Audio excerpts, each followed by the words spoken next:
मुसीबतों से तू ज्यादा न डर मेरे यार, मुसीबतों से तू ज्यादा न डर मेरे यार, ये तो जवानी का दस्तूर है मेरे यार।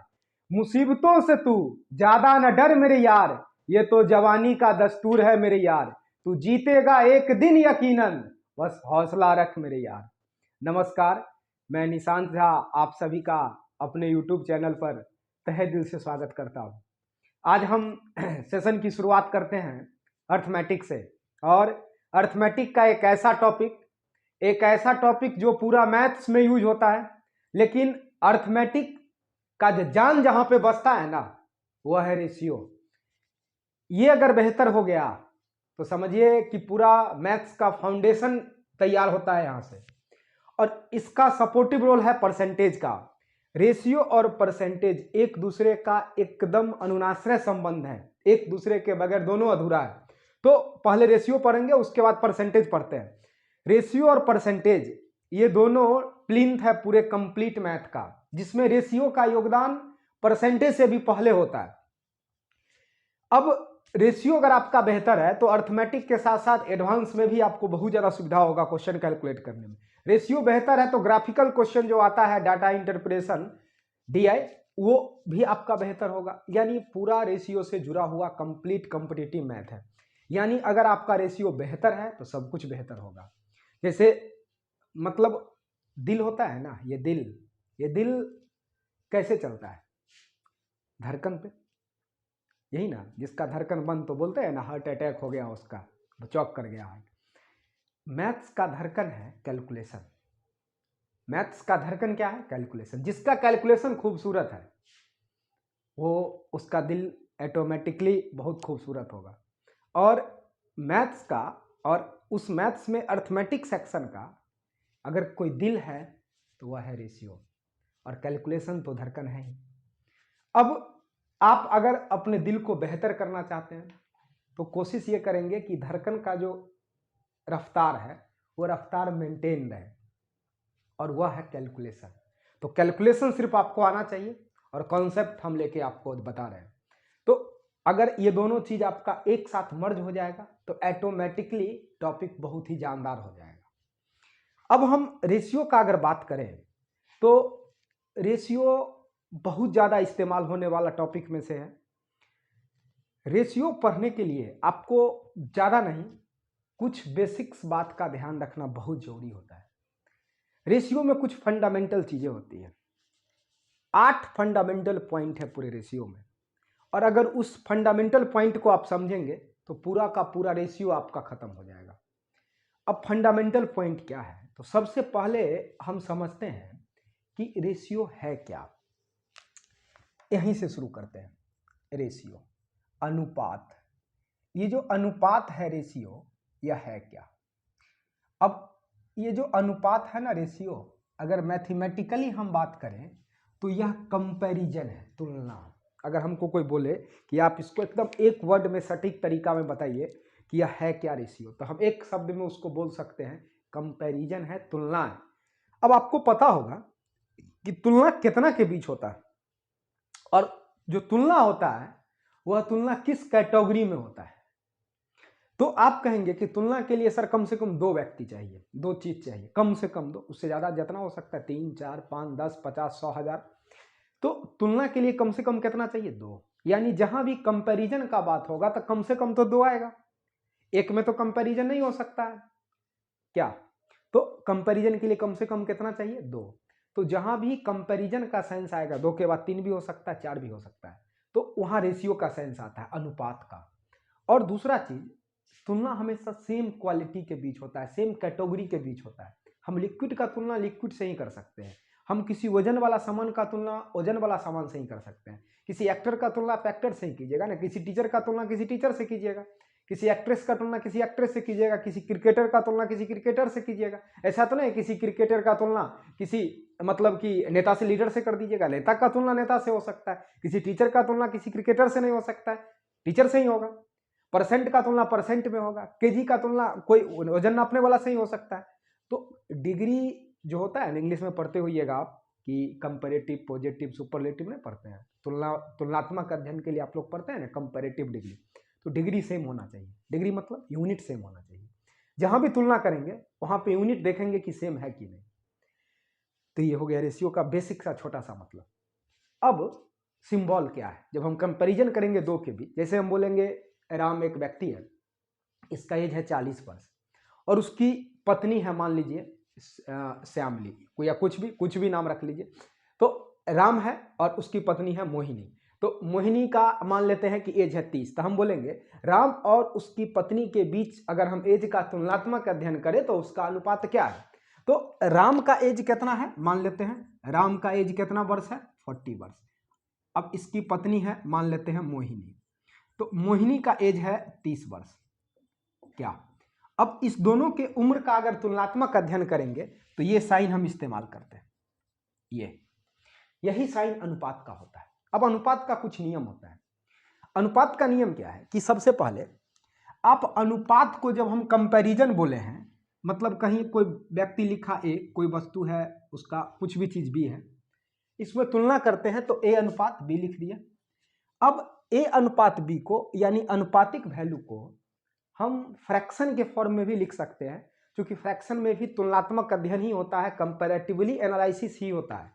तो अगर कहीं रेशियो है तो उसको हम लिख सकते हैं बट्टा के फॉर्म में, फ्रैक्शन के फॉर्म में, यानी ए अनुपात बी है तो इसको लिख सकते हैं ए बट्टा बी। अब 40 और 30 है तो इसको आप 40 बट्टा 30 भी लिख सकते हैं। अब आपको पता होगा जैसे हम कुछ भी लिखते हैं 12 बट्टा 15, तो हम बोलते हैं कि अगर ये वैल्यू किसी डेटा से कट रहा है तो काट देंगे। मान लीजिए 3 से कटता है, ये 4 बार, 3 से कटता है 5 बार, तो आप सेम डेटा से काटते हैं। ऐसा कभी किया है कि 12 को 6 से काट देते हैं, 15 को 5 से काट देते हैं, गलत हो जाएगा। तो अगर रेशियो लिखा हुआ है, कंपैरेटिवली अध्ययन हम किए, अगर हमको लगता है कि हम इसको किसी भी स्पेसिफिक डेटा से काट सकते हैं तो दोनों को सेम डेटा से काटेंगे। ये नहीं कि 40 को उड़ा देंगे 20 से या 30 को उड़ा देंगे 15 से, ऐसा नहीं, कोई सेम अंक से काटेंगे। तो ये अगर कटेगा तो 10 से 4 बार कटेगा, 10 से 3 बार, या आप ये भी बोल सकते हैं दोनों बगल 0 0 है, 0 0 खत्म हो गया। तो राम और मोहिनी का एज का अनुपातिक वैल्यू कितना है, 4 3। तो यही हुआ कंपैरेटिवली उसका अध्ययन। तो रेशियो जहां भी इस्तेमाल होगा वह कंपैरेटिवली अध्ययन को दर्शाएगा, उसके बीच कंपैरिजन को दर्शाएगा। अब दूसरा चीज हम बोले कि यूनिट क्या होना चाहिए, सेम। ये एक ध्यान रखने वाला है। मान लीजिए कि हम कहेंगे कि कोई लड़का राम है, वह मान लेते हैं कि 4 घंटा आपके यहाँ आया और काम किया। राम कितना घंटा काम किया, 4 घंटा। और श्याम आया ना, आपके यहाँ काम किया 30 मिनट या 45 मिनट, उदाहरण के लिए 30 मिनट पहले समझाते हैं। राम जो है वह काम किया आपके पास 4 घंटा, ठीक है। श्याम जो है आपके यहाँ आया और काम किया आधा घंटा, 30 मिनट, ठीक है। यूनिट कन्वर्जन इसका सेम है क्या, देखिए तो ये आवर है और यह मिनट, टाइम तो है। तो हम आपको बोले कि हम दोनों के काम करने के समय को अगर तुलनात्मक अध्ययन करें तो 4 अनुपात कितना, 30। तो ये आवर है, ये कौन चीज है, मिनट है। तो आप देखिए कि ये आवर से मिनट कभी भी कट सकता है क्या, नहीं। इसीलिए आपको कहे कि यूनिट कन्वर्जन क्या होना चाहिए, यूनिट का यूनिट जो होना चाहिए वह सेम होना चाहिए। तो आप यूनिट को कन्वर्ट करेंगे तो कहिएगा मिनट को आवर बदल देंगे, आवर भी बदल सकते हैं और इसको भी किस में बदल सकते हैं, मिनट में।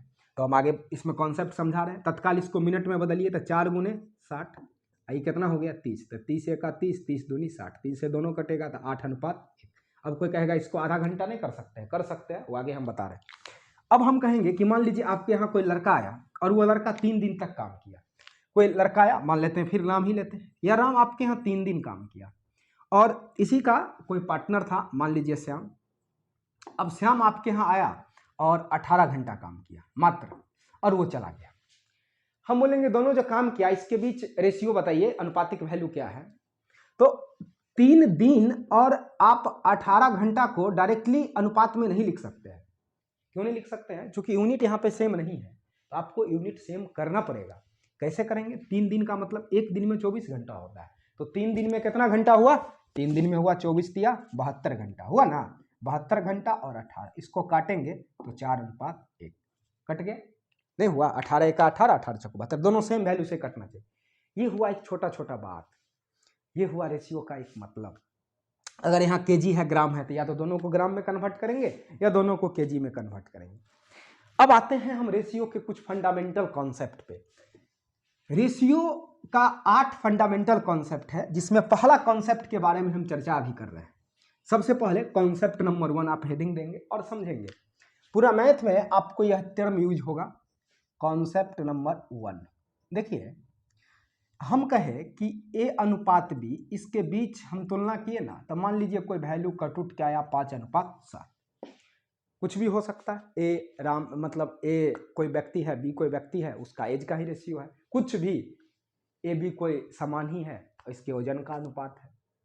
ए बी कहीं हम गए हैं, दूरी का रेशियो है, कुछ भी हो सकता है। अब इसी तरह बी सी, यह है 7:5। ये दोनों का कंपैरेटिवली अध्ययन करके लिखा गया है जी, ए और बी का, और फिर लिखा गया है बी और सी का। अब हम कहेंगे, हम एक काम करेंगे ना कि हम तीनों को कंपैरेटिवली अध्ययन करके क्या बता सकते हैं, यानी तीनों को एक साथ मर्ज करना है, तीनों को अनुपात में कन्वर्ट करना है, तो कैसे करें। तो आप कहेंगे कि ए का वैल्यू यहाँ पे 5 है यूनिट, बी 7 यूनिट है, सी 5 यूनिट है। तो सॉरी, अगर मान लेते हैं इसको और थोड़ा सा बड़ा कर दे, 8 कर देते हैं, ठीक है। थोड़ा समझने में अभी आपको धीरे धीरे लेके आएंगे। तो आप क्या लिख सकते हैं बताइए, तो ए बी सी का मान, तो कहिएगा ए 5 यूनिट है, बी 7 यूनिट है, सी कितना यूनिट है 8। आप आराम से बोल सकते हैं, इसमें आपको कोई परेशानी तो नहीं होगा। ए और बी का कंपैरेटिवली अध्ययन करके लिखा गया है 5 और 7, बी और सी का लिखा गया है 7 और 8, तो ए बी सी का मान हो गया 5, 7 और 8। अब क्या दिक्कत है कि जैसे हम यहाँ अगर लिखते हैं ए और बी का वैल्यू 5:7 और बी और सी को लिख दिए 3:4। अब हम आपसे अगर पूछें कि बताइए ए अनुपात बी अनुपात C, A ratio B ratio C equal to, अब फंस गया कुछ। अब ये फंस गया कि बी का मान तो समान नहीं है। बी का मान समान है क्या, देखिए तो अच्छा से, बी का मान समान नहीं है। अब क्या करें, तो बी का मान अगर समान नहीं है तो ए जब 5 है तब ना जी बी 7 है, और बी यहाँ 3 है तो बी कितना है 4। अब इसको बनाने का, इसको सॉल्व करने का कई एक तरीका होता है, सबसे बेस्ट वे भी बताएंगे और कितना तरीका है वो भी समझेंगे। अब सबसे पहले आइए, कहीं हम तुलना करके कोई डेटा को लिखे 2:3, उदाहरण के लिए आपको बता रहे, हम कहेंगे इस डेटा में किसी स्पेशल अंक से गुना कर दे। उदाहरण के लिए 5 से हमको गुना करना है, तो हम यहाँ भी अगर 5 से गुना करें, यहाँ भी गुना करें 5 से, तो ये हो जाएगा 10 और ये 15। इसको काटेंगे तो फिर तो ये 2 3 हो जाएगा। तो रेशियो का एक बेसिक सा नियम होता है कि अगर आप किसी भी अंक से गुना कर दे, अगर हमको ज़रूरत है, लेकिन कंडीशन क्या है कि अगर 2 डेटा है तो दोनों में गुना होगा, अगर 3 डेटा है तो तीनों में गुना होगा, अगर 4 डेटा है तो चारों में गुना होगा। तो रेशियो में किसी भी प्रकार का कोई इम्पैक्ट नहीं पड़ता है, यानी रेशियो में अगर हम किसी भी नंबर से गुना करें तो रेशियो में किसी भी प्रकार का कोई अंतर नहीं आता है। अब आगे लिखेंगे, जब पढ़ाएंगे तब। रेशियो में अगर भाग भी करते हैं तो भी इम्पैक्ट नहीं पड़ेगा, वो आगे आएगा। अभी तत्काल ये समझा दिए कि गुना अगर कर दें तो कोई अंतर नहीं है। अब हम पहला इसका तरीका है बनाने का कि b के मान को ही हम समान कर देते हैं। यहाँ 7 है, यहाँ 3, तो ऐसा क्या करें कि b जो ये अल्टर है, मतलब वैल्यू चेंज है, यह समान हो जाए। तो 3 और वैल्यू समान करने के लिए 3 और 7 को ऐसा क्या करें कि समान हो जाए। तो कभी भी कोई भी चीज़ समान करना हो तो आप उसके एलसीएम के तरफ जाएंगे, क्योंकि एलसीएम जो होता है ना, उसका कॉमन मल्टीपल होता है, तो उससे आपको वैल्यू समान हो जाएगा। तो 3 7 का एलसीएम होता है 21। तो अगर हम दोनों को 21 कर देना, ये दोनों वैल्यू आपस में क्या हो जाएगा, समान। तो यहाँ इसका गुना करते हैं 3 से, तो एक काम करे थे, पूरा आप गुना कर देते हैं, पूरा डेटा में ही गुना कर देते हैं, कितना से, 3 से, क्योंकि एक जगह 3 से तो गुना नहीं कर सकते हैं, तो रेशियो ही गड़बड़ा जाएगा। दोनों जगह भी हम बोले तो इसको 3 से करेंगे तो क्या होगा 15 और इसको 21। इसको 21 गुना करना है, कितना 21 लाना है, तो 7 से, तो ये डेटा को 7 से करेंगे तो 7 तिया 21, 7 चौक 28। समझ में आया कि नहीं हम क्या बोले। सो हम यह बोले यहाँ 7 था, यहाँ कितना था 3 था, यहाँ 7 था, यहाँ 3 था, तो दोनों में 3 से गुना करेंगे, मतलब यही यहाँ भी 3 से गुना करेंगे, यहाँ भी 3 से गुना किए, यही डायरेक्ट 3 से कर दिए, दोनों जगह हो गया, यहाँ भी दोनों जगह हो गया, तो 21 और 28। अब देखिए तो बराबर हुआ 15, 21, 28। तो एक ये तरीका हुआ कि बी के वैल्यू को हम क्या कर दिए, समान। समझ में आया या नहीं आया, आप इसको नोट करेंगे। अब हम दूसरा तरीका पे आएंगे, देखिए अच्छे से देख लीजिए क्या किए, बी को समान किए। अब दूसरा तरीका ये है कि अब इसको हम मिटा देते हैं।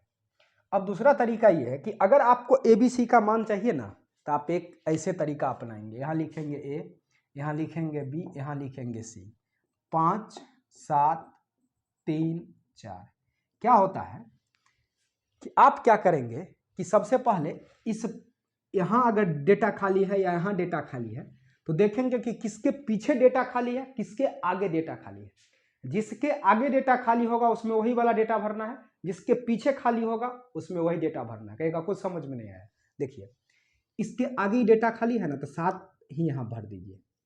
और यहाँ देखिए 3 के पीछे खाली है तो 3 भर दीजिए। भरा गया। क्या किया, यहाँ खाली था, यहाँ खाली था, इसके आगे खाली था तो 7 भरे, इसके पीछे खाली था तो 3 भरे, और खाली रहता 3 भर देते। अभी आगे और आएगा। 5 तिया 15, 7 तिया 21, 7 चौक 28। कहेगा ये क्या किया, तो कुछ नहीं किया, इसको गुना कर दिए। एक ये तरीका होता है दूसरा। अब एक तरीका और होता है तीसरा। अब वो क्या होता है, इसी से रिलेटेड होता है। देखिए 5 7 3 4। अब देखिए, अब इसको ऐसे गुना करेंगे। 5 तिया 15, ध्यान दीजिएगा कैसे करेंगे।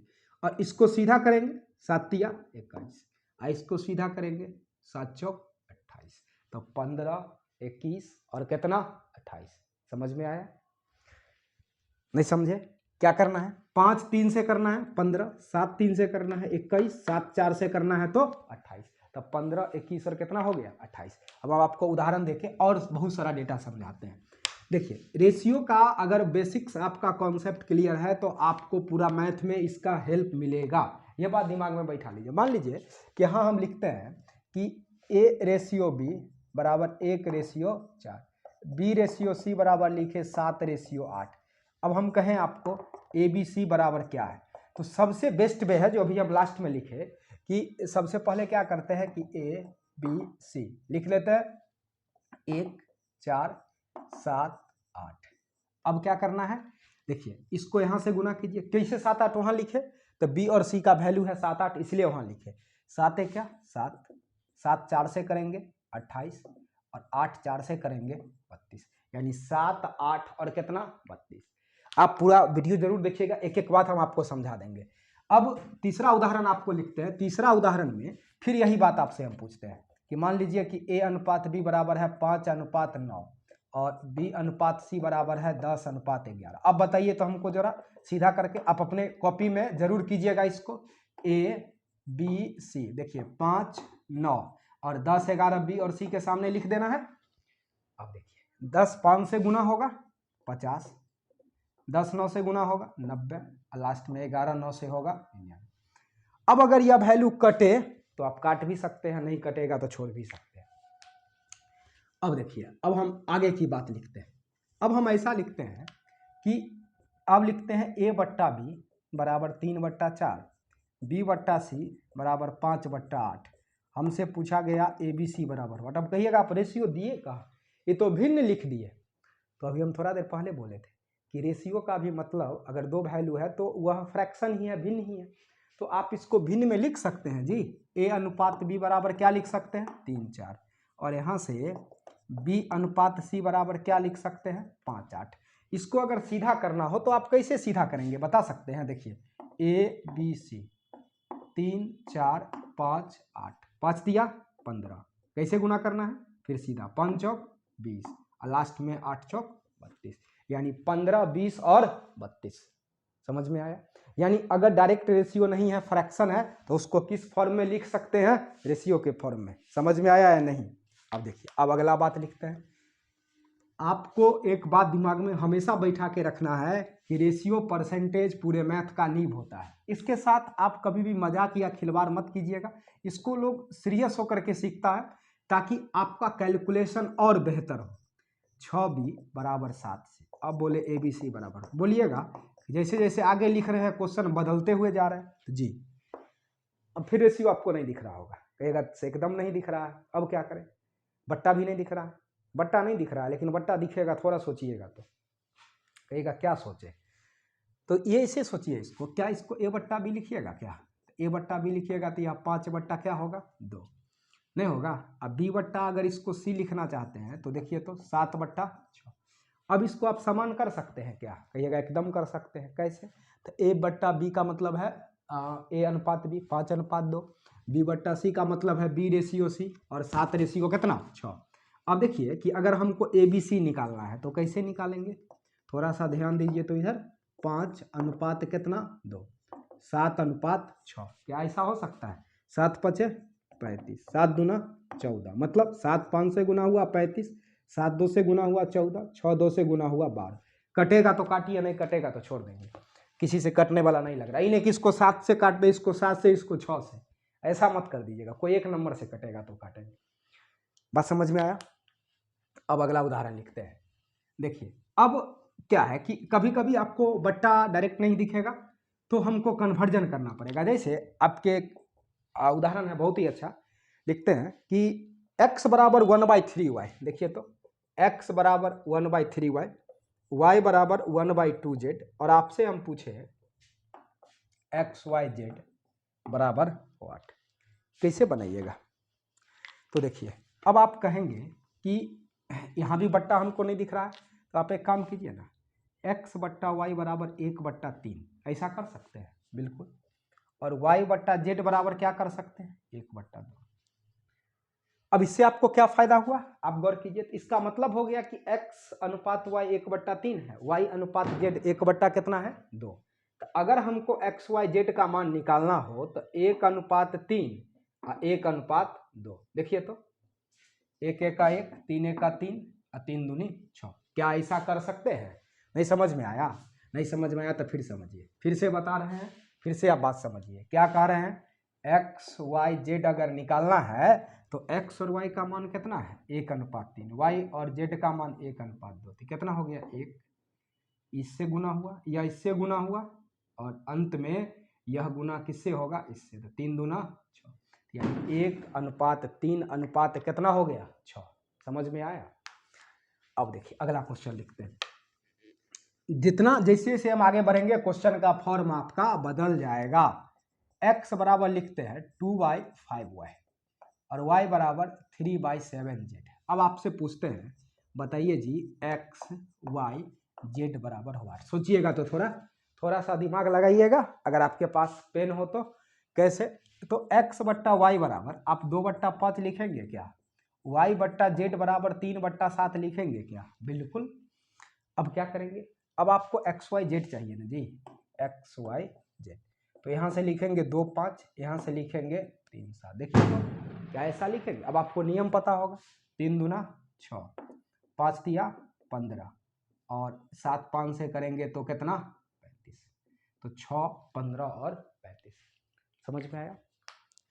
अब दो डेटा में एक चीज और एग्जाम में आता है, मतलब कैलकुलेशन में आपको भी आएगा, वो ये कि अब आपको जैसे हम बोले कि a अनुपात b का कोई वैल्यू है, a अनुपात b का कोई भी वैल्यू है, जैसे देखिए a अनुपात b बराबर 3/4 है, और b रेशियो c बराबर 5/7 है, और यहाँ पर a अनुपात c बराबर आपसे पूछे, तो आप हमको कहिएगा कितना अच्छा तो है कि सर पहले a b c को मर्ज करके निकाल लेंगे और इसके बाद वहाँ से बता देंगे a और c क्या है। एकदम सही बात है, आपका कहना एकदम बिल्कुल सही है कि आप ऐसा कर सकते हैं, लेकिन करना ऐसा नहीं है। लेकिन समझिए थोड़ा सा मन में भावना में ये बात आएगा।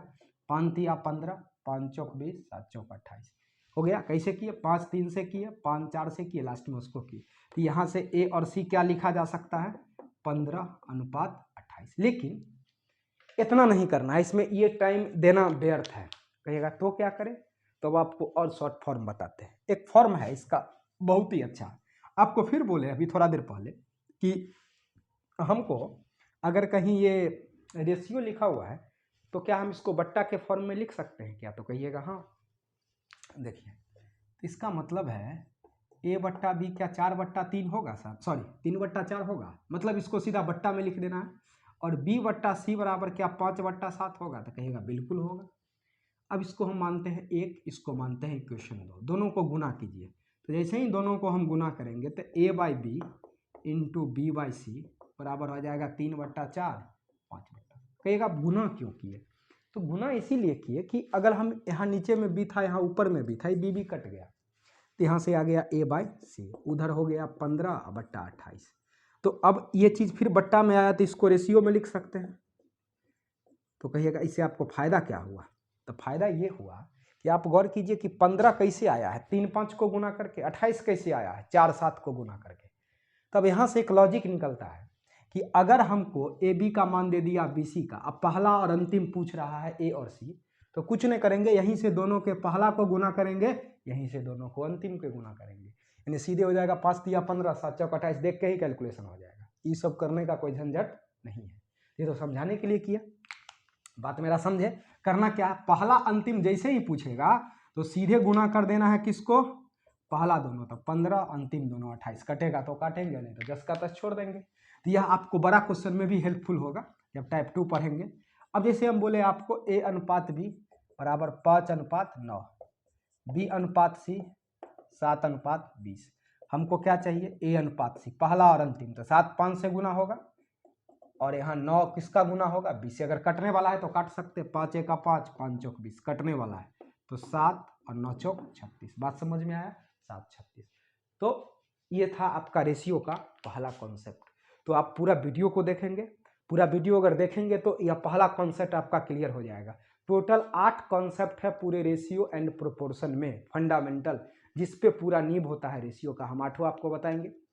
ध्यान से वीडियो देखिएगा, प्रत्येक दिन वीडियो आएगा, दोस्त लोग को भी शेयर कर दीजिएगा और वीडियो को पूरा देखिएगा, बीच में छोड़ के मत देखिएगा, नहीं तो नहीं सीख पाइएगा। ये दिमाग में हमेशा आप रखिएगा। कहेंगे कि आप इस तरीके से पढ़िए, इस तरीके से पढ़िए कि मतलब अंदर से मंजिल के प्रति जब भी मतलब बैठिए ना पढ़ने के लिए, तो मंजिल के प्रति एक अलग सा भाव आप में झलकना चाहिए। जैसे किसी से लोग मोहब्बत करता है, प्यार करता है, तो उसके लिए एक अलग भाव हमेशा उसके दिल में मतलब फीलिंग्स में आते रहता है। वही चीज़ मंजिल से मोहब्बत होने के बाद आप में अंदर आना चाहिए। तो जो मंजिल है ना, उससे मोहब्बत होना बहुत ज़रूरी है। जब तक मंजिल से आप इश्क नहीं कीजिएगा तब तक इश्क, अभी आपका एज है वो मंजिल से करने का, और मंजिल से अगर आप इश्क कीजिएगा ना तो आपका जो ये अंदर से फीलिंग्स है वह सिर्फ और सिर्फ मंजिल के प्रति रहेगा, बाद बाकी अदर किसी व्यक्ति पर्सन के पीछे मत रहेगा। अगर रहेगा भी तो धीरे धीरे खत्म हो जाएगा। अगर सच्चा इश्क है अगर आपका मंजिल के पीछे, तब अगर मंजिल से अगर किसी लड़का को इश्क हो गया तो फिर वह करियर में बहुत आगे निकल जाता है। लेकिन दिक्कत क्या है, वही मंजिल से इश्क नहीं कर पाता है। मंजिल से करने के बजाय उस मंजिल को कोई व्यक्ति को बना लेता है कि हमको इसको पाना है, उसके पीछे दिमाग लगाता है, उसके पीछे पागल हो गया रहता है। तो आपको मंजिल के पीछे एकदम अपने दिमाग को कांस्टेंट लगा रख करके और एकदम पीछे लग जाना है, एकदम कि पाके रहना है। होता है ना कि इसको बिना पाए हम अधूरा हो जाएंगे, तुझ बिन मैं अधूरा लोग कहता है। बस मंजिल नहीं मिला तो आप अधूरा है। सोचिए, एकदम शिद्दत से प्यार कीजिए ना मंजिल से, एकदम इश्क, सच्चा इश्क कीजिए, एकदम मिलना तय है। और अगर उससे सच्चा इश्क होगा ना तो हमेशा ख्याल में वही आएगा, क्योंकि अगर किसी से सच्चा इश्क हो तो ख्याल में हमेशा रातों दिन लोग को वही आते रहता है। बस वही चीज़ समझिए कि मंजिल से अगर इश्क हो जाए तो फिर रात दिन आपको एकदम दिमाग में मंजिल नहीं आएगा, दूसरा कुछ नहीं आ सकता है। और मंजिल आपको तय करना है कि मेरा मंजिल क्या होना चाहिए, व्यक्ति नहीं होना चाहिए, एक मुकाम होना चाहिए। ये दिमाग में हमेशा रखिएगा। कहेंगे तेरे इश्क में कुछ इस तरह नीलाम हो जाऊं, तेरे इश्क में ए मंजिल, तेरे इश्क में कुछ इस तरह नीलाम हो जाऊं, आखिरी हो मेरी बोली और मैं तेरे नाम हो जाऊं। धन्यवाद आप सभी का।